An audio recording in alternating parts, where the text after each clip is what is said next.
Dogs for conservation now can be really put to great use. I mean, they can go to places where we can't. They can use their noses where we can't. No. I think now that once we get the dogs trained, and people in the departments like Parks and Wildlife and like the Southern Shire Council today, once they realise the potential of these dogs, I think the sky's the limit.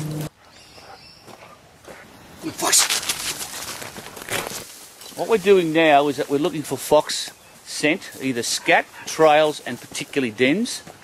The job today is I'm looking very carefully at the dogs. I'm looking for any change of behaviour. The change of behaviour will be a distinct movement of the nose and the tail, like what Gus is doing, something like that now. Foxes are very territorial, so they'll actually push dogs off the dog food. Gus, too far. Don't be silly.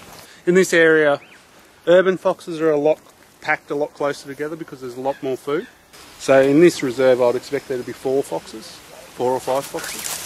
A proper dog can go in there, indicate to where the feral animal lives, indicate to where the endangered species is, and so the officers from those departments can come in and fix that problem up. Either get rid of the feral animal or help the endangered animal survive more. Whoa! Look at this. Good dog. This is a really good sign. This is fox scat that the dogs have indicated to. What we'll do now is that we'll certainly trap here and look for the den and fumigate, but it gives us now a really good idea that where to concentrate our main effort in. Good dog. Oh man, that stinks. Get that up your nose. You can smoke that. Good dog. Good dog.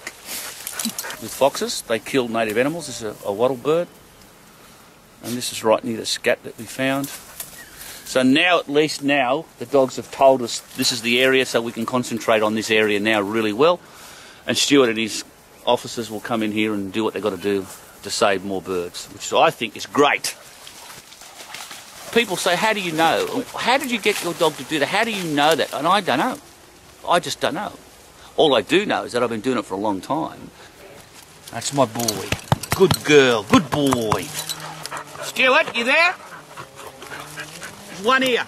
And you get a real close proximity to how the dog thinks and feels and sees it. And each dog's different. I mean, Katie and Gus are 2 different dogs, but they complement one another. In fact, Katie's in the den. There's a little hollow in there. There could have been a bit of a layout in there.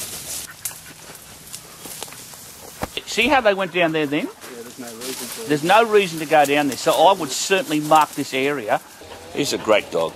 A lot of courage, this dog.